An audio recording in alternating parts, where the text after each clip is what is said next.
नमस्कार दोस्तों, धर्म और राजनीति का यह संघर्ष जिस पे हम आज बात करने वाले हैं, यह बहुत ही गंभीर है, निंदनीय भी है, लेकिन इतने बड़े लोगों के बीच है कि उसकी समीक्षा करना बड़ा ही कठिन है कि सही क्या है, गलत क्या है और उससे भी बड़ा है कि उचित क्या है और अनुचित क्या है। धर्म और राजनीति दोनों की जो सत्ताएं होती है बड़ी अलग-अलग होती है, लेकिन वर्तमान परिप्रेक्ष्य में राष्ट्र राज्य जिस प्रकार से उभरा है, वहाँ धर्म जो संप्रदाय जिसको कह सकते हैं आप या रिलीजन कह सकते हैं, वह कमजोर हुआ है निश्चित रूप से। और जो है राजनीतिक सत्ताएं हैं वह सर्वोपरि है, सर्वप्रमुख है और वही कानून की निर्धारक है और नियामक है।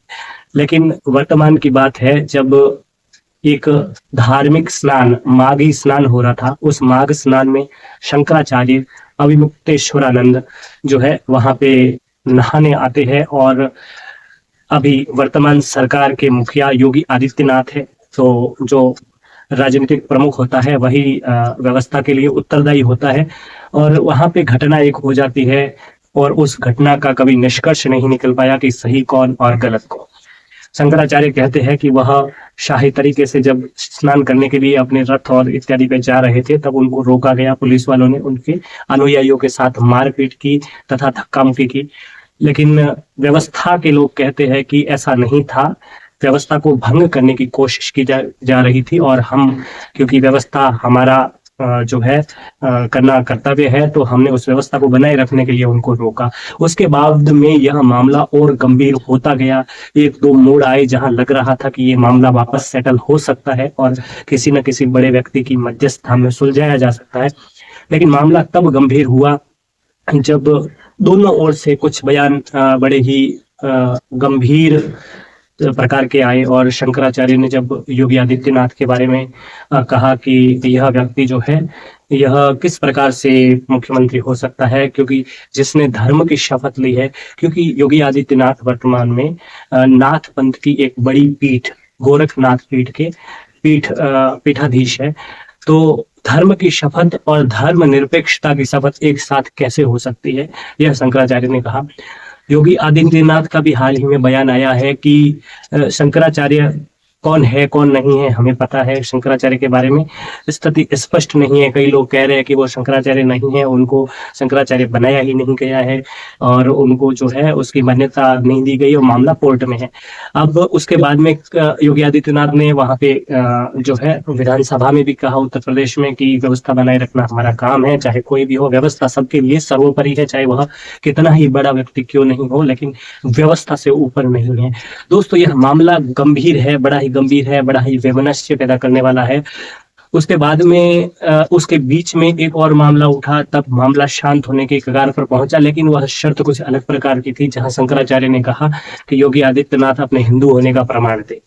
यह भी कहा जा सकता है कि शंकराचार्य द्वारा इस प्रकार का बयान देना जो बड़ा ही सतही बयान था, यह मामले को और बिगाड़ा इस मामले ने। लेकिन फिर से वो पलटे और उन्होंने कहा कि अगर योगी आदित्यनाथ 40 दिनों में गाय को जो है राज्य पशु का या दर्जा दिलाने की कोशिश करे और पूरे जो भी बूचड़ खाने हैं वह बंद करवा दे, तो हम मान लेंगे कि वह सच्चे हिंदू है।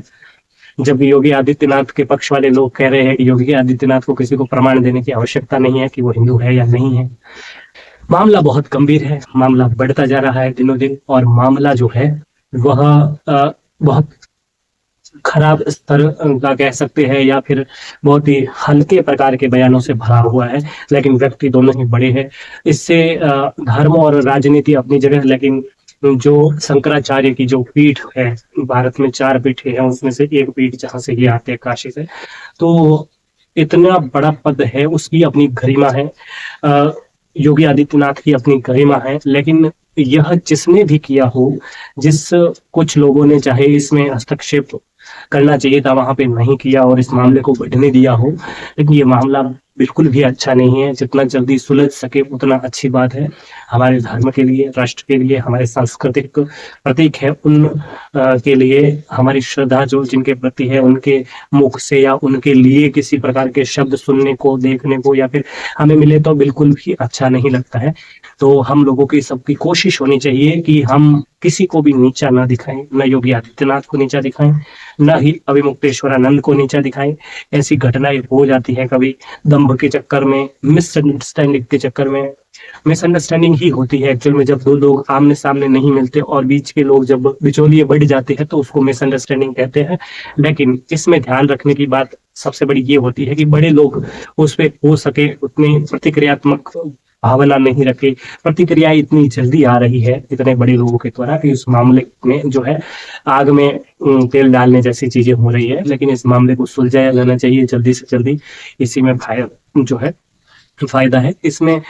और भी चीजें देखें तो खूब सारे पक्ष है, राजनीतिक पक्ष बहुत सारे हैं। लोग इस प्रकार की अटकलें लगा रहे हैं कि ये पूरा मुद्दा जो है राजनीति से जो है प्रेरित है, लेकिन ऐसा लगता नहीं राजनीति से प्रेरित है।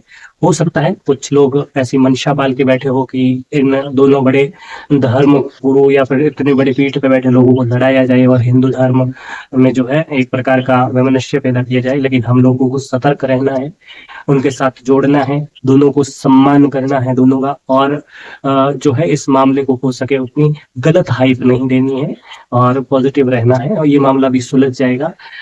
ठीक है, नमस्कार, ये थी बात, और भी बात करेंगे, जुड़े रहिए।